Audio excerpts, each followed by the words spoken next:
Bonsoir tout le monde, j'espère que vous allez bien. Au programme de ce soir, on va parler d'airdrop et ce soir j'ai envie d'avoir une approche un peu pédagogique autour de ça. J'ai pas envie de vous vendre du rêve, on est en bear market, on s'ennuie un petit peu, du coup je vais vous montrer ce que je fais pour étayer mes journées. Avant ça, j'ai quelques news croustillantes, mais on a aussi le cours du Bitcoin qui vient de quitter la gare et qui va tout droit to the moon. Je pense pas que c'est ça qui est en train de faire accélérer le cours des cryptos, ou en tout cas ça m'étonnerait que ce soit ça. La Deutsche Bank qui dépose une demande pour proposer des services de custody crypto. Donc en gros, ils veulent pouvoir détenir des cryptos pour des clients. Après, ils parlent d'actifs numériques au sens large du terme. Donc il n'y a pas que les cryptos. Pourquoi pas. Après, il me semble que c'est la Deutsche Bank qui a failli se faire racheter ou qui s'est fait racheter récemment. Je sais plus trop. Ils avaient eu des soucis en tout cas il n'y a pas si longtemps. Donc bon, c'est peut-être pas la banque en laquelle j'aurais la plus confiance. Puis bon, si les cryptos, c'est plus le self-custody, tout ça. Donc est-ce que c'est une si bonne nouvelle? Je sais pas. En tout cas, c'est quand même positif. Mine de rien, c'est pas non plus une news. Il y a une banque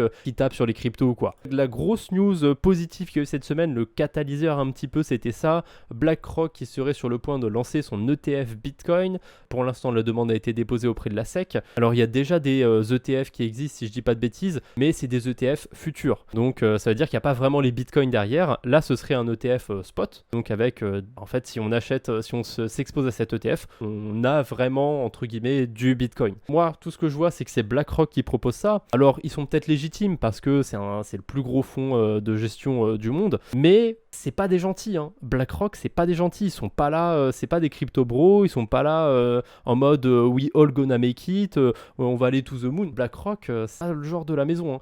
Eux, ils sont plutôt du style à venir défoncer des écosystèmes et tout. Pour le moment, cette news est plutôt positive, mais j'attends de voir quand même. Là, je vais clairement pas courir derrière le train. J'ai eu la chance de recharger un petit peu vers les 25 000 $. Voilà, BTC est à 28 000 maintenant. Pour moi, là, c'est pas le moment de courir après le train. Je vais attendre un petit peu. C'est mon avis, évidemment. Je vous invite pas à faire comme moi. Vous êtes libre d'investir comme vous le voulez. Petite news aussi qu'il y a eu autour de l'USDT, qui avait des pegs de même pas 1%. On était loin du dépeg de l'USDC. Et pourtant, sur Twitter, au moment où l'USDT il était arrivé à 99 centimes et demi, c'était un petit peu le feu et tout. Les gens, ils commençaient à prendre peur. Alors, en fait, ce qui s'est passé, c'est que a priori, les sources les plus fiables que j'ai pu remonter, ça parlait de baleines qui auraient vendu des grosses quantités d'USDT sur Curve Finance. Du coup, ça a fait dépeg un petit peu l'USDT et ça s'est propagé un petit peu partout, hein, parce que c'est pas parce qu'il y a 80 milliards d'USDT qu'il y a 80 milliards de liquidités. Avec 1 milliard, déjà, on peut largement faire bouger le cours de l'USDT. Donc, c'est important à savoir ça quand même. Binance US a licencié environ 50 personnes suite aux actions de la SEC. C'est pas sorcier, hein. Je pense que vous avez vu ce qui s'est passé dans les dernières semaines. La SEC, ils sont à fond contre Binance en ce moment. Je comprends que la branche américaine de Binance doive licencier des gens en ce moment. C'est pas la fête. Ils sont en train de... Et qu'est-ce qui s'était passé déjà? Il y a plein de paires qui ont été délistées. Donc forcément, s'il y a des grosses cryptos qui sont délistées, ils vont faire moins de volume, donc moins d'argent. Donc comment tu payes des employés? Ça peut se comprendre. On va voir quand même comment ça évolue. Moi, pour le coup, je suis pas trop le FUD qu'il y a sur Binance. J'ai des BNB, je les ai pas vendus ou quoi que ce soit. J'ai même hésité à en acheter quand il était descendu à 220 $. Autre news sur Binance, cette fois-ci du côté de la France, une enquête a fait l'objet d'une perquisition car elle est soupçonnée à Binance d'avoir manqué à ses obligations en matière de procédure de KYC jusqu'en 2022, ce qui implique des faits d'exercice illégal de la fonction de prestataire de PSAN et d'autre part des faits de blanchiment d'argent aggravé, blablabla. C'est quand même plutôt une mauvaise news, mais mine de rien, le BNB, hein, malgré tout ce qui se passe, il y a la SEC qui sont à fond contre eux, on a des petites news comme ça qui sortent, le BNB, il s'en sort super bien, il est autour de 244 $. Alors là, il est pas en train de décoller hein, comme BTC ETH,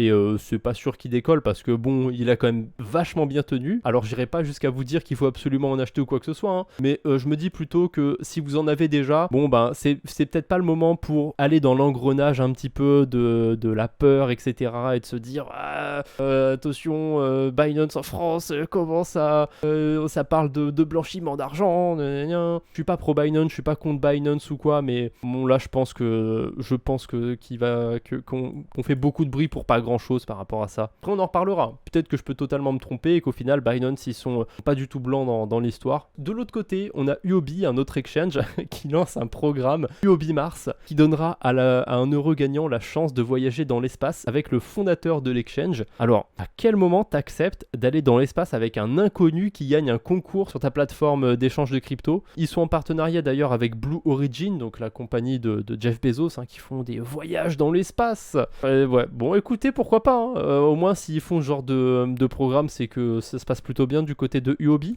J'ai une autre bonne news, là c'est du côté de Zach XBT qui fait des grosses investigations sur les cryptos, sur la DeFi, sur les NFT, sur plein de choses, et il se fait attaquer en justice par Machi Big Brother. Il avait fait un article sur lui par rapport à des scams, je crois, je sais plus trop sur quoi portait l'article, des collections de NFT, un truc comme ça, et Machi, ça lui plaît pas trop. Alors avec le recul, non, ça lui plaît pas trop, et Machi se trouve qu'il a beaucoup de moyens, il est pété de thunes, et du coup, il attaque Zach XBT en justice. Donc Zach, qui est quand même assez reconnu dans l'écosystème, il a créé tout simplement un portefeuille de dons. Alors il y a des gros noms qui ont fait des dons, il y a Binance, il y a Justinson, mais bon ça, Justinson, voilà, dès qu'il peut mettre son nom quelque part, il le met. En une journée, à peu près, il a levé $1 million, ce qui est plutôt pas mal. Vous pouvez toujours lui faire des dons d'ailleurs, si vous voulez. On va aller voir là en direct combien il y a sur l'adresse. Je suis assez curieux de voir ça. Et c'est cool, pour le coup c'est une bonne cause.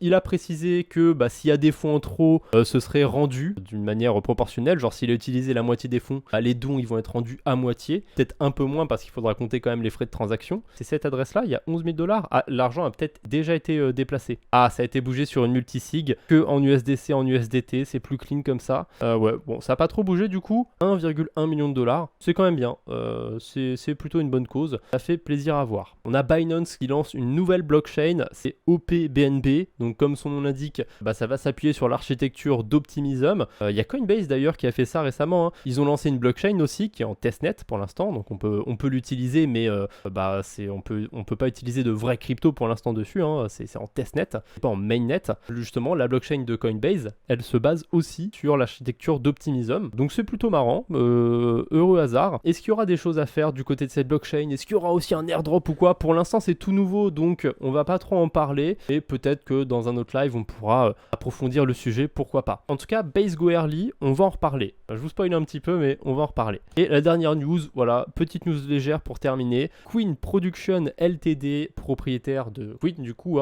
je sais pas si vous connaissez ce petit groupe de musique. Ils sortent plus grand chose en ce moment, on sait pas pourquoi. Non, on sait pourquoi, j'arrête de blaguer avec ça. Bref, ils ont déposé une nouvelle demande de marque pour des médias authentifiés par NFT, des musiques, vidéos et images digitales, des logiciels en réalité virtuelle et métaverse, bref, des trucs virtuels incroyables. Bon, pourquoi pas, j'ai envie de vous dire, mais généralement, ce genre d'entreprise, c'est les States, dès qu'il y a moyen de se faire un petit peu de pognon, on a Pika qui a fait un airdrop. Vous pouvez aller directement sur pikaprotocol.com/airdrop et aller voir si vous êtes éligible. Alors sans surprise, il faut avoir utilisé le protocole, que ce soit en ayant apporté de la liquidité ou en ayant tradé dessus. Il faut pas avoir en plus fait tant d'actions que ça, je trouve. Si c'est le fait d'avoir apporté des liquidités, il faut qu'il y ait quand même un certain montant pendant une certaine durée. C'est assez flou la manière dont c'est précisé. Bref, vous allez sur le lien et si par chance vous êtes éligible, vous allez pouvoir récupérer des Pika qu'on peut réclamer dès le 30 septembre 2023. En fait, c'est des tokens vestés qui sont bloqués pendant une certaine période de temps. C'est un terme que je pense la plupart d'entre vous commencent à connaître. Si vous recevez des Pika, ils sont vestés et vous pourrez les récupérer, les vendre dès le 30 septembre 2023 ou en faire autre chose d'ailleurs que les vendre. Pas obligé de les vendre bien sûr. Moi, je sais que sur mon adresse, j'en ai eu 300 de Pika. Ça vaut un peu plus de $100 au cours actuel. Alors, peut-être que d'ici le 30 septembre, ça vaudra 2 fois moins. Peut-être que ça vaudra 2 fois plus, j'en sais rien. En tout cas, pour l'instant, ça vaut $100. Je suis très content. J'ai pas été éligible à tout, j'ai pas tradé sur Pika Protocol, donc il y a moyen de réclamer encore plus. Alors là, on a une technique de zinzin sur Layer 0, c'est le gros airdrop dont on va parler pour ce live. C'est Hardizor, c'est un compte assez intéressant à suivre. Bon, des fois, il propose des guides qui sont pas très pertinents, mais celui-là, il est plutôt pas mal. Layer 0, un guide pour faire 50 transactions dessus avec seulement $1. Pour avoir testé sur un wallet wallet, on est plus autour de 10-15 transactions, je crois, de mémoire, un truc comme ça, 20 transactions on va dire, plutôt que 50. Mais en tout cas pour 1$ en effet, c'est pas très cher et on peut faire pas mal de transactions sur Layer 0. C'est bien pour ceux qui peuvent pas se permettre de faire du volume. Voilà, vous pouvez faire, du volume en termes de dollars, vous pouvez faire plein de transactions comme ça. Je sais pas si ça va forcément vous rendre éligible à un airdrop. En tout cas, il y a un truc que j'aime pas sur les threads des tweetos anglais, c'est qu'à chaque fois ils vous mettent le coût, ça à la limite c'est bien, mais gain potentiel, qu'est-ce que vous en savez qu'un airdrop de Layer 0 ça pourrait potentiellement vous rapporter 15 000$? Et puis c'est 15 000$ sur quoi? Sur une adresse? Sur 5 adresses? Sur 30 adresses? Ça veut rien dire. Donc moi j'ai fait des petits guides récemment pour des airdrops, je vais vous montrer ça vite fait. Je mets pas de gain potentiel, je trouve que c'est une information qui n'a aucun sens. Elle veut rien dire.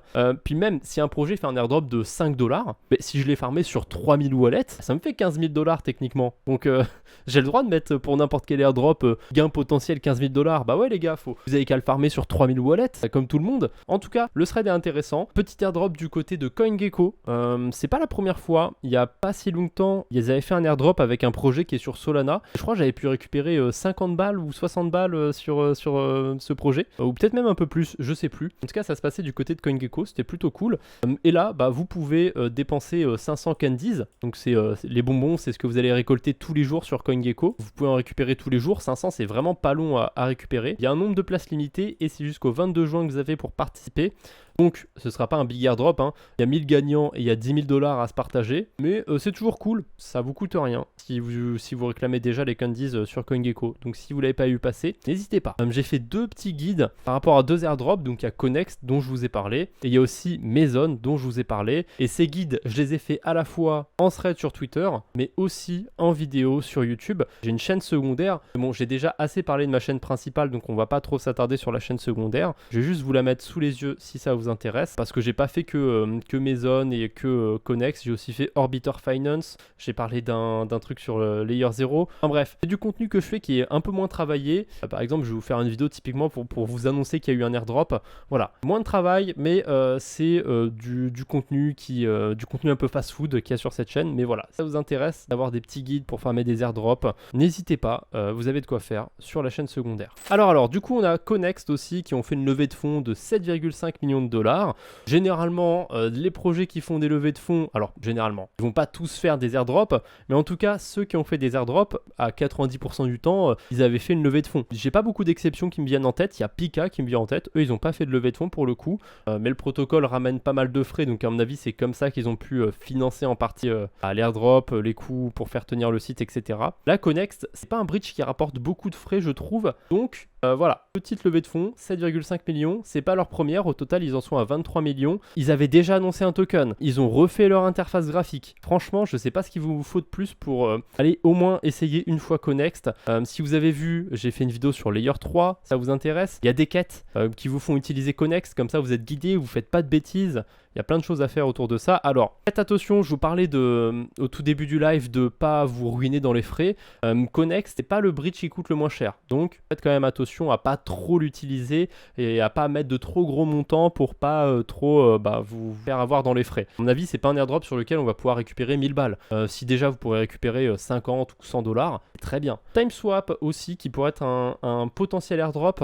TimeSwap, c'est un protocole de prêt d'emprunt comme AAV. Celui-là, il est un petit peu spécial parce qu'il n'y a pas d'oracle sur ce protocole. L'oracle, c'est ce qui sert à un protocole à aller chercher le prix d'une crypto pour pouvoir l'utiliser, hein. Il y a un mécanisme de liquidation, donc il faut savoir à quel prix sont les cryptos, etc. Donc ça fonctionne d'une manière un petit peu différente, on a des dates qui sont fixes, etc. Tant qu'on n'est pas encore en juillet, vous n'êtes pas pressé. Il faut déposer des cryptos, soit des USDC, soit des Arbitrum. Je crois que c'est jusqu'à la fin de la pool, je sais plus, c'est écrit sur la quête de Galaxy. Avant le 15 juillet, puis vous déposez des liquidités avant le 22 juin, vous allez pouvoir récupérer des points sur Galaxy. Alors a priori, ça vaut rien les points, hein, ça n'a pas de valeur, mais pour moi ça fait vraiment critère d'éligibilité à un airdrop, hein. C'est genre t'as 50 points, t'as 50 tokens. Alors je veux pas trop m'avancer dessus, Mais c'est possible, il y a quelque chose. Je sais plus si TimeSwap, ils avaient fait une levée de fonds, eux. De toute façon, on a un outil pour les levées de fonds, et tant qu'à faire, ça va être le bon moment pour en parler. En plus de ça, j'ai fait une vidéo sur DeFi Lama. Voilà, on va en parler de DeFi Lama. Sur DeFi Lama, on a une catégorie qui s'appelle Airdrop. A priori, c'est trop bien cette catégorie. Je regarde ce qu'il y a dessus. Je teste tous les protocoles. Et dans l'eau, je vais bien récolter 1 ou 2 airdrops. Non, ça marche pas aussi facilement que ça. Très clairement, c'est pété de fou. En gros, il va vous lister juste des protocoles qui n'ont pas de token. Sauf que dans le lot, il y a des aberrations. Bah là, un des trucs très récents qui a été ajouté, c'est Pearl Finance. Pearl Finance, ils ont leur token, hein, justement, c'est le principe. Il y a des pools dessus qui donnent des rendements hyper élevés pour l'instant et vous êtes payé dans leur token. Donc non, il n'y a aucun sens de voir Pearl Finance ici. Après, il y a quelques noms que j'ai de tête. Resonate, j'ai été voir tout à l'heure, j'ai rien compris, mais ils n'ont pas de token. Le seul dans le top 10 qui a un potentiel airdrop selon moi, c'est Arrakis. En plus, on voit qu'ils ont fait une levée de fonds de 4 millions. Moi, ce qui m'intéresse le plus, c'est de voir les levées de fonds, justement, parce qu'on parle de levée de fonds, etc.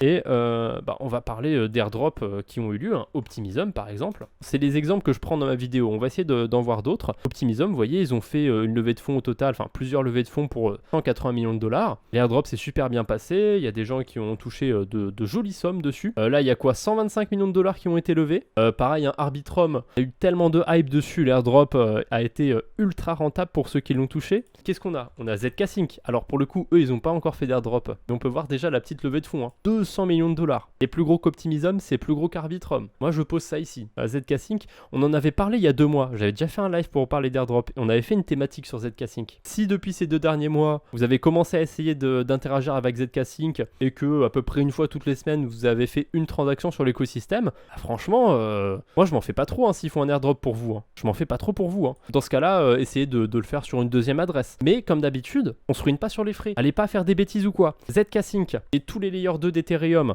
ils sont corrélés aux frais d'Ethereum. Donc petit tuto, petit tips pour ZK Sync, pour pas payer des frais trop chers, allez voir les frais sur Ethereum. On va sur etherscan.io et dans More, on a le gas tracker, on peut voir les frais. Et globalement, quand on est en dessous de 25 GWay, c'est pas très cher. Alors c'est déjà pas très cher sur Ethereum, mais aussi sur les layer 2 du coup. Il faut aussi qu'on soit dans une phase où la blockchain n'est pas surutilisée. Donc il y a 2 mois, on était à l'aube de la shitcoin season où on a eu PP, tout ça, etc. qui sont arrivés après. C'était le pire moment pour utiliser Ethereum et les layer 2. Les blockchains n'étaient pas non plus congestionnées, mais les frais étaient super élevés. Moi, à un moment, j'avais passé une transaction sur ZK Sync, elle m'a coûté 7 $. Je me suis senti vraiment teubé d'avoir utilisé ZK Sync à ce moment-là. Là, vous l'utilisez, ZK Sync, c'est 1 $ max. Arbitrum, Optimism, vous en avez pour 10-20 centimes pour faire une transaction. Alors que quand c'était le haut de la hype sur les shitcoins, on était à 2-3 $ la transaction, vous en faites pas. C'était pas le moment pour faire des transactions. Donc soyez attentifs à ça. Faut pas qu'il y ait trop de monde qui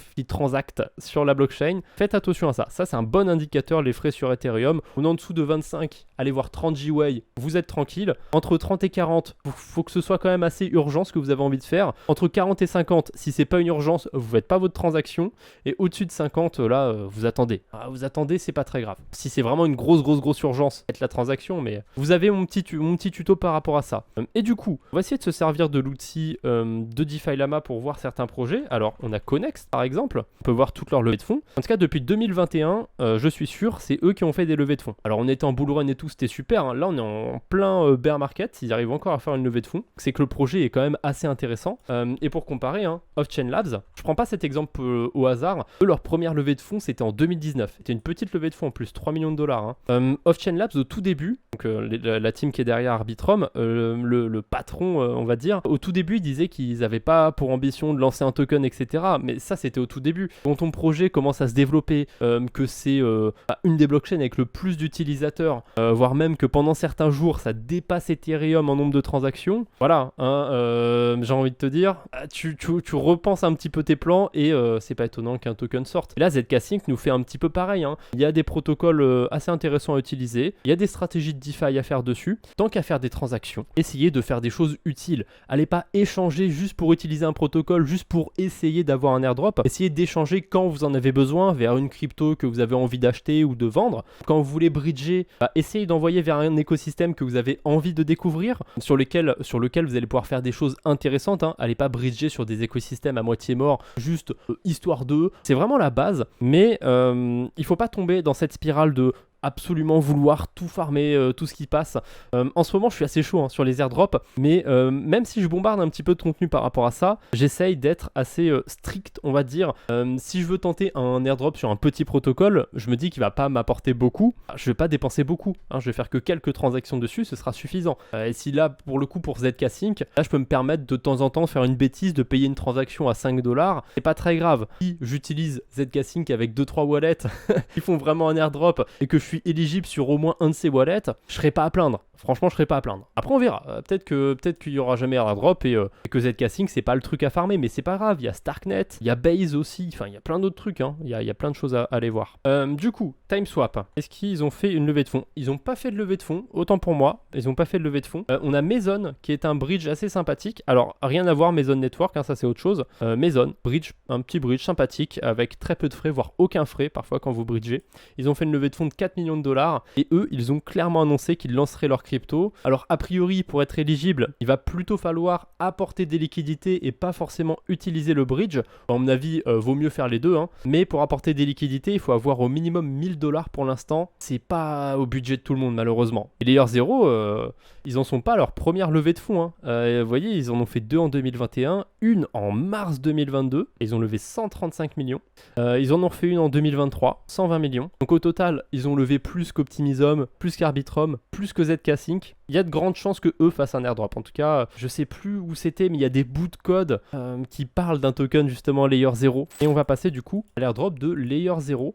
Comment on pourrait le farmer, qu'est-ce qu'il y a d'intéressant à faire, qu'est-ce que c'est aussi Layer 0. Qu'est-ce que c'est? Alors, c'est un protocole d'interopérabilité omni-chain. Oh, j'ai mis des mots compliqués. Oh là, j'étais pas sûr de mettre le dernier. Mais c'est un protocole de messagerie, on va dire, entre plusieurs blockchains. Ça permet quoi? Ça permet notamment de bridger des cryptos sur AAV. Vous le savez probablement, AAV, on le retrouve sur plusieurs blockchains, sauf que vous êtes cantonné qu'à un seul écosystème. Si vous avez des cryptos sur Polygon de déposer, vous pouvez pas emprunter sur Arbitrum, il va falloir emprunter sur Polygon. Et voilà, Layer 0, c'est une technologie qui pourra apporter ce genre de cas de figure. On a aussi beaucoup de bridge qui fonctionnent très bien d'ailleurs. On a des protocoles aussi qui permettent de faire des swaps dans certaines conditions en utilisant Layer 0. Bref, c'est toute une technologie et ça fonctionne avec des oracles. C'est pour ça qu'on n'a pas besoin de mettre du Bitcoin dans une pool de liquidité par exemple, comme on retrouverait sur Multichain ou sur les anciens modèles de bridge, on va dire. Il n'y a pas que Layer 0 qui est là-dessus, vous avez forcément Atom, Polkadot, Axelar, du coup sur la galaxie d'Atom. J'en avais déjà parlé, mais bon, allez, on refait une petite mention. Il y a un truc qui s'appelle Prime Protocol et vous pouvez déjà déposer des cryptos sur un écosystème, en emprunter sur un autre écosystème, puis même faire plein de choses. Vous pouvez déposer des cryptos à la fois sur Avalanche, à la fois sur la BNB Chain, à la fois sur Arbitrum et emprunter sur Moonbeam, sur Avalanche en même temps. Vraiment, vous pouvez tout faire. Alors les transactions sont beaucoup plus longues dessus parce que il faut qu'elles se valident sur le réseau Axelar. On va pas rentrer dans les détails. C'est un petit peu plus compliqué, mais ça fonctionne. Franchement, c'est intéressant. Il y a des trucs à faire là-dessus. Alors le bridge le plus connu qui utilise Layer 0, et il y a plein de protocoles qui vont utiliser ce protocole, c'est Stargate. Stargate, c'est utilisé par plein d'autres projets. Par exemple, par Pendle. Sur Pendle, on peut aller faire travailler des cryptos et on peut notamment aller en faire travailler via Stargate. Pendant un moment, c'était un des bridges les plus intéressants pour échanger des cryptos parce qu'on n'avait pas tant de frais que ça. Sur ce bridge, on va pouvoir passer du BTC.B, attention, c'est pas n'importe quel Bitcoin, du BTC.B, d'un écosystème à un autre. Voilà, par exemple de Avalanche à Polygon. Et j'avais parlé de Layer 3 un petit peu plus tôt. Il y a une quête sur Layer 3 avec ça, donc vous n'êtes même pas perdu. Vous allez pouvoir faire la quête assez sereinement, vous allez être guidé. Bridge Bitcoin with Layer 0. Et là, voilà, vous êtes guidé. Ça va vous expliquer ce que c'est le BTCB. Ça va vous montrer où en acheter sur Avalanche. Et ensuite, ça va vous montrer comment le bridger. Et vous avez juste à faire les transactions. Franchement, c'est tout bête. Vous en achetez sur une blockchain, vous le bridgez. Ça vous fait une transaction sur Layer 0. Et voilà, c'est parti. Attention, on n'oublie pas, on va pas faire non plus des transactions trop inutiles. Là, c'est un petit peu plus technique parce que le BTC.B, il est très utilisé sur Avalanche, mais beaucoup moins sur les autres écosystèmes. Alors, le souci, c'est que sur la quête sur Layer 3, ça vous demande d'acheter sur Avalanche et de bridger ailleurs, alors qu'il n'y a pas forcément grand chose à faire ailleurs. De toute façon, en mettant un peu peu la main à la pâte, vous allez voir que c'est pas si compliqué que ça.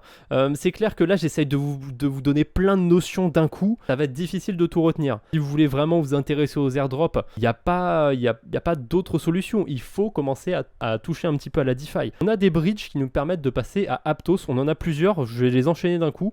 Le plus évident, c'est Aptos Bridge. Il permet d'envoyer de l'Ether, des stablecoins, du BTC.B. Voilà, tiens, on fait écho au BTC.B. On peut passer de Polygon, par exemple, à Aptos. C'est super, c'est trop bien.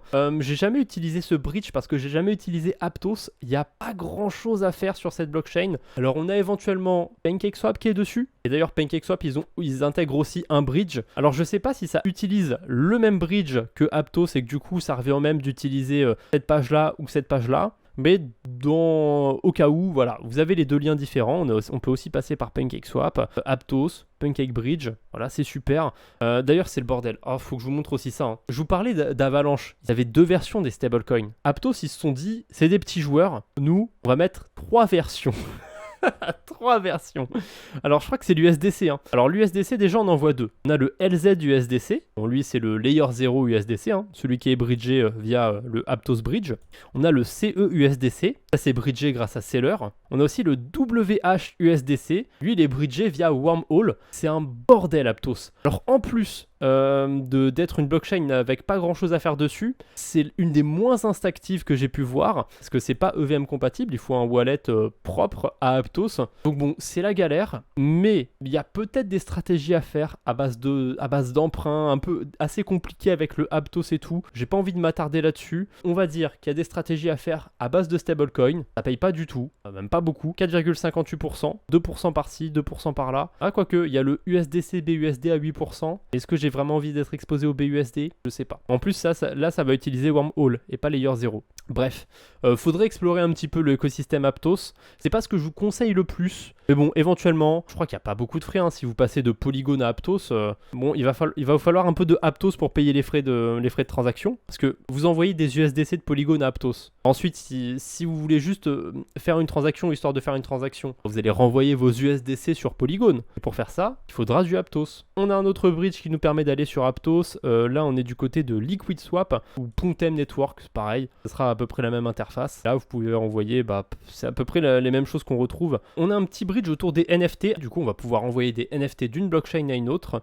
De ce que j'ai vu, ça utilise Layer 0. Là, c'est pas précisé ou quoi. J'ai pas eu le temps d'aller voir dans la documentation. Donc, il faudra me croire sur parole ou aller vérifier par vous-même. Mais on a ce bridge qui permet d'envoyer des NFT d'une blockchain à une autre. Ça s'appelle Holograph. J'ai pas eu l'occasion de le tester encore. C'est pas nouveau, les bridges qui permettent d'envoyer des NFT. Il y a eu une quête il y a pas longtemps par rapport à ça sur Layer 3 encore. C'est ça, c'était MintDAO qui permet d'envoyer des NFT d'une blockchain à une autre. Mais ça utilise Axelar, ça utilise donc pas Layer 0. On continue sur les blockchains. On avait Aptos, on a aussi Harmony. Alors là, c'est pas précisé Layer 0 ou quoi, mais en fait, dans l'URL, il y a écrit Layer 0. Donc il n'y a aucun doute. On peut bridger vers Harmony. Alors je sais pas trop ce qu'il y a à faire non plus sur cette blockchain. C'est pas le bridge que j'utiliserai en priorité personnellement, mais pourquoi pas. On a un autre bridge d'une blockchain qui est pas connue ou pas très connue. Ça s'appelle Core. On peut bridger des stablecoins depuis la Binance Smart Chain. Vous achetez un petit peu de token Core sur un échangeur centralisé. C'est listé un peu partout, sur OKX notamment. Vous l'envoyez sur votre MetaMask. Vous pouvez acheter pour $1 ou $2 de token. Ça vous servira largement à payer les frais de transaction. On a Angle Money. C'est eux qui émettent le AG Euro. Et vous pouvez bridger du AG Euro entre plusieurs blockchains.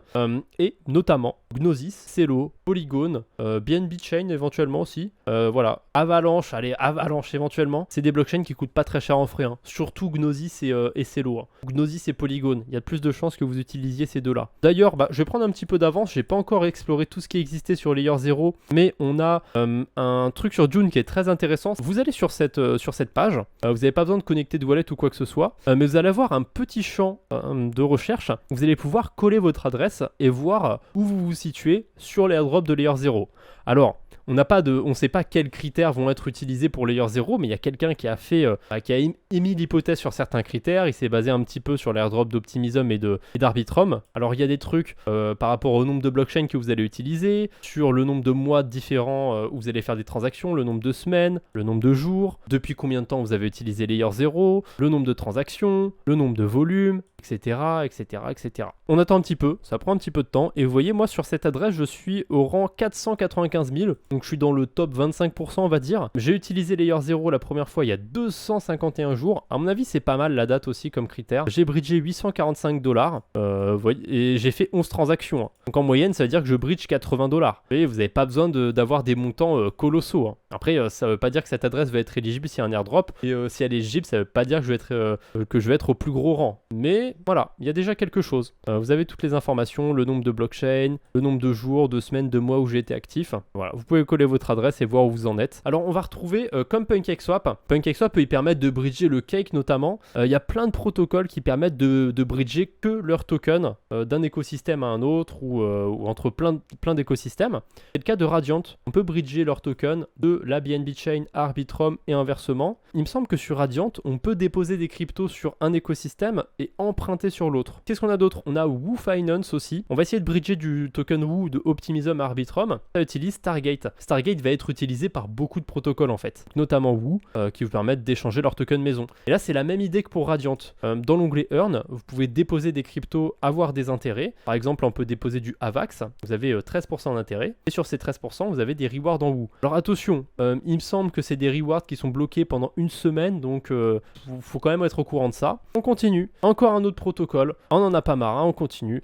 C'est Mugen Finance ou Mugen, je sais pas comment ça se prononce. Qu'est-ce qu'on peut faire sur Mugen Finance? Eh ben, on peut bridger d'une blockchain à une autre. Vous pouvez bridger de l'Ethereum par exemple. Attention quand même, on a des petits frais. Hein. Là, a priori, on pourrait croire que les frais sont assez anecdotiques, on peut se permettre de bridger. Hein. Si je commence à faire swap, je vais me taper des frais de bridge, des frais de network, machin truc. Au final, je vais pas recevoir, je vais pas payer 0,1 Ethereum. Hein. Ouais, il va me montrer ce que ça va me coûter dans mon wallet. De toute façon, c'était pas 0,1, c'était 0,01. Vous voyez, ça me coûte un peu plus que prévu, avec les frais de transaction, les frais de bridge, tout ça. Je l'ai déjà testé le bridge avant de vous en parler quand même, celui-là. Ça marche plutôt bien.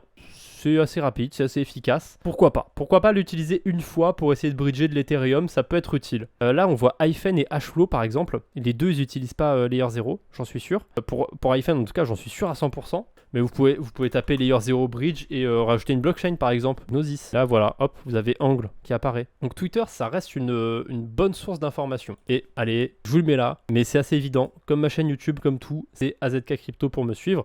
Je vous ferai ce thread avec tous les bridge, tous les trucs qui utilisent Layer 0 que je connais. On a aussi le stablecoin MIM qu'on peut aller minter, on peut faire plein de choses avec ce stablecoin, c'est super. Et ben on peut maintenant le bridger d'une blockchain à une autre en utilisant, vous l'avez vu venir, Layer 0. Voilà, vous avez une quête à propos de Layer 0. Mais je crois que Layer 3, ils ont fait une catégorie sur Layer 0. Hein. Ouais, ils ont fait une catégorie Layer 0. Vous avez plusieurs quêtes autour de Layer 0. Je les ai toutes faites, sauf celle de Pendle. Je devrais la faire du coup. Voilà, on a vu Radiant, on a vu Woo Finance, on a vu le BTC.B, on a vu Stargate, on a vu le MIM. Voilà, je l'invente pas hein, tout ça. Hein. Vous avez les quêtes, vous pouvez être guidé. Enfin, vraiment, moi c'est ce que je fais pendant ce bear market. J'essaye de voir ce qui se build. Je garde une partie aussi en stablecoin pour les faire fructifier sur le DeFi. Il y a plein de choses à faire et en même temps avec mes bacs de stablecoin, je vais farmer de potentiels airdrops et ça marche plutôt bien. Hein. Là, j'ai pu récupérer Pika. Tout à l'heure, je vous en ai parlé. C'est pas une grosse somme, hein, mais c'est sympa. Dans les protocoles un petit peu originaux, on a LZ.domain, donc Layer 0 Name Service. Voilà, vous connaissez peut-être Ethereum Name Service, où on peut acheter des noms sur Ethereum. Par exemple, vous allez vous appeler azkcrypto.eth et au lieu d'envoyer des cryptos à 0x machin truc, si mon adresse là, j'achète le NS, donc le Name Service qui s'appelle azkcrypto.eth, vous pourrez envoyer directement des cryptos en mettant azkcrypto.eth. Ça sert à ça, notamment les name services. Et a priori, il y en a un qui serait créé sur Layer 0. Partez sur au moins 10 $. Je suis pas sûr que ce soit très très rentable d'aller minter un nom de domaine. Après, vous faites comme vous voulez. Hein. Mais là, pour le coup, moi, je tenterai un autre truc. Parce que vous allez pouvoir minter un nom de domaine ailleurs gratuitement. Et ça utilise Layer 0. Donc là, je vous conseille pas ça. Dernier truc autour de Layer 0 qui est en mainnet, c'est Trader Joe. On peut aussi bridger le token de Trader Joe d'une blockchain à une autre, voilà, c'est super. On peut bridger Dijo de la Binance Smart Chain à Avalanche. On a 2 bridges qui sont en testnet. Ça veut dire qu'on va utiliser des réseaux de test, donc on va pas manipuler des cryptos qui ont un vrai cours. On va manipuler des cryptos qui ont des valeurs fictives. Mais du coup, on va faire des vraies transactions quand même, qui sont sur une blockchain, etc. Donc, on a Altitude Finance, sur lequel on va pouvoir réclamer, on a un faucet, on peut aller réclamer des tokens Altitude. Vous avez plein de faucets pour récupérer du BNB par exemple. Le dernier bridge qui utilise Layer 0, c'est Cashmere, et ça c'est aussi sur testnet. Ça va vous permettre d'envoyer des Ethereum de Goerli par exemple, le testnet d'Ethereum, vers Base Goerli, le testnet de Base. Alors, je rentre pas dans les détails sur comment envoyer des cryptos sur Base Goerli, parce que j'ai fait une vidéo dédiée à ça. Si vous êtes curieux, vous pouvez voir par vous-même. Sinon, allez, je vous laisse quand même une petite piste. Vous avez un bridge directement de la part de Base pour faire ça, pour envoyer des Ethereum de testnet vers Base. Vous avez le Coinbase Wallet aussi, qui vous permet directement de réclamer tous les jours 0,1 Ethereum sur Base Goerli. Je sais pas si c'est tous les jours ou c'est qu'une seule fois dans la vie. Et cadeau, on a encore un bridge, toujours sur les testnets, qui nous permet de passer de Goerli à Base notamment. Aussi Linea, qui est un potentiel airdrop Linea. Je vous ai parlé d'un autre truc de name service, et il s'agit de Base Name Service. Ça utilise Layer 0, je sais plus trop où est-ce que j'avais vu que ça utilisait Layer 0, mais là, va falloir me croire sur parole. Donc vous pouvez minter un nom de domaine, voilà, AZK Crypto. Je crois que je l'ai minté déjà sur mon adresse. Ouais, il n'est pas valable, j'ai déjà minté. Vous mettez un nom de domaine et vous pouvez aller le minter contre des Ethereum, mais on parle d'Ethereum de testnet, donc ça vaut rien. Le protocole, le PancakeSwap, on va dire, de Base, c'est DakiSwap a priori. C'est ici qu'on va pouvoir venir échanger des cryptos, majoritairement. On a aussi des pools de liquidité. On a aussi le token maison. Alors c'est un token de testnet, donc il sert à rien a priori. Et qui sait, peut-être que en acheter, aller en mettre dans les pools de liquidité pour farmer des cryptos, peut-être que ça pourrait vous rendre éligible à un airdrop de DakiSwap. Un jour, ils sont sur mainnet et qui relancent leur projet et qui font un airdrop. On a Odos aussi, qui permet d'échanger une crypto, même plusieurs cryptos en même temps contre d'autres cryptos, et c'est aussi sur Base Goerli, et voilà, ça va vous permettre du coup d'échanger, pourquoi pas d'acheter du Daki sur testnet, d'acheter du Lambo, Wen Lambo, d'acheter du Min, pourquoi pas, hein. Il y a des synergies en fait entre tous ces protocoles. Et Min Finance, on peut aussi l'utiliser pour échanger des cryptos, et voilà, hein, je vous laisse deviner. On va pouvoir le faire sur Base Goerli. On va pouvoir optimiser. Parce que du coup, Min Finance, il va aller comparer d'autres sources. Vous le voyez ici. Si j'essaye d'échanger une crypto, en fait, tout simplement, il va utiliser Odos. Donc, on peut farmer Odos et Min Finance en même temps. C'est super. Un autre protocole éclaté avec des pools de liquidité, c'est CBSwap. On a aussi YumYumSwap. Qu'est-ce que vous voulez que je vous dise avec un nom pareil? Ça a l'air éclaté. On peut échanger des cryptos. Pourquoi pas? Pourquoi pas faire une transaction dessus, hein. On est sur testnet. De toute façon, ça ne nous coûte rien. On a Based Swap, pareil, on peut ajouter des liquidités, on peut échanger, c'est très classique. On a Ethereum et Base Goerli. Et le dernier protocole que j'ai à vous présenter, c'est Perennial. Alors c'est sur Arbitrum, Ethereum et aussi sur Base Goerli. Et d'ailleurs, le projet n'a pas de crypto, donc on peut faire d'une pierre deux coups, hein. Tenter un airdrop sur Base Goerli et sur Perennial. Et voilà, sur Base Goerli, on va pouvoir minter des tokens de faucet, minter des USDC et aller les ajouter en liquidité dans la pool. Alors il n'y a pas de place pour l'instant, on ne peut pas les déposer, c'est pas grave, hein. On va aller faire du trading. On va aller mettre un long, un short sur Ethereum.